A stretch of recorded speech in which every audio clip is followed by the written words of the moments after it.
Пайғамбарымыз саллаллаху алейхи ва саллям айтады, аспанда бірде-бір шибір дейді ғой, бірде-бір қарыс орын жоқ. Барлық жерде періште сәжде қылып, не руку қылып, әйтеуір ғибадат қылып тұр дейді.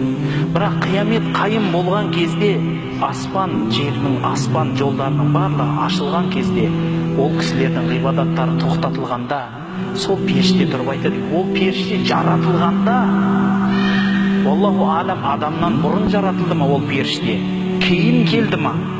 Бірақ сол періште жаратылғаннан руку қылып тұр, жаратылғаннан сәжде қылып тұр. Қиямет қайым болып тоқтағанда басын сәждеден көтеріп, я Раббым, сенің қадіріңдей қылып сәжде жасай алмадым дейді екен. Сенің қадіріңдей, сенің ұлылығыңдай сәжде жасай алмадым дейді екен. Ойласаңыз, сізбенен біз басымызды құс дән шұқығандай тарс еткізіп жұлып аламыз сәждеде. Кейде таравих намазда мақтанамыз, жарты сағатта 40 минутта оқып тастадым деп. Бауырлар, егер сол намаз сіздің соңғы намазыңыз болса, қалай оқыр едіңіз? Пайғамбарымыз сол үшін айтады. Көп адамдар пайғамбарымыздың айтқанын айтам дейді, имамдар тұрғанда арқасына теріс бұрылып қарап айтады, саптарыңызды тегістеңіздер, араларыңызды жақын ұстаңыздар, Алла тағала қисық сапқа назар салмайды дейді. Бірақ пайғамбарымыздың тағы да бір сөзі бар, сапты дұрыстағаннан кейін айтады, намаздарыңызды соңғы намаздай оқыңыздар дейді. Яғни мүмкін осы оқып тұрған намазыңыз соңғысы шығар. Бұдан кейін мәңгілік дүние басталады. Мәңгілік 80 жыл емес, 20-30 жылда емес, бір күн емес, бір сәт емес, мәңгілік. Сол намазыңызбен кетесіз, қазір жолға шығайын деп тұрсыз. Қалай оқыр едіңіз? Сіз өлімнің хабарын естіген адамның түрін көргенсіз ба? Мысалы, бір кісі өте қатты ауырды. Дәрігерге барып еді. Дәрігер екі қолын түсіріп, кешіріңіз, сіздің ауруыңызға ем таба алмадық. Сіз енді мысалы саратан, яғни обыр деген рак ауруымен ауырыпсыз. Оның емі жоқ қазір. Өте өтіп кетті. Енді дайындала беріңіз десе, сол адам қалай болады айтыңызшы?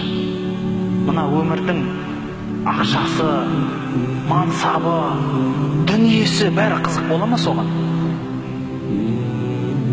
Жоқ. Бүкіл дүниенің малын алып келсеңіз де сол малға ше бос болып қарайды. Оған ше бір дәмі жоқ. Әшейін нәрсе да. Бүкіл адамдар жанына күліп, ха-ха-ха деп күліп атса да, ана кісінің жүрегі өлі болады олардың күлкісіне. Қанша күлсе де.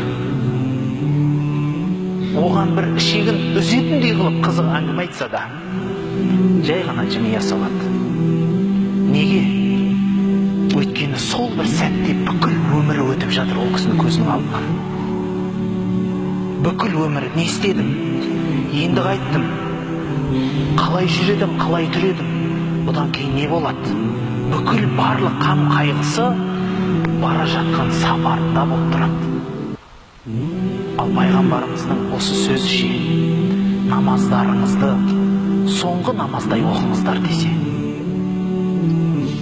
Сіз жай намазға келіп қыблаға қарадыңыз. Екі қолыңызды Аллаху акбар деп көтердіңіз. Аллаху алам, қайтадан дәл солай көтере аласыз ба, жоқ па келесі намазға дейін? Сәждеге бардыңыз. Мүмкін сол сәжде соңғы сәжде шығарсыз. Қалай сәжде қыласыз? Басыңызды аласыз ба сәждеден? Егер шын хабар анық біреу келіп, болды кеттің десе, сәждеден алмайсыз басыңызды. Осылай жатайыншы одан көрі дейсіз. Әй дүние, мына жұмысың, базарың десе, қоя тұршы дейсіз, маған ол қызық емес дейсіз. Бірақ бауырлар, біз адамбыз.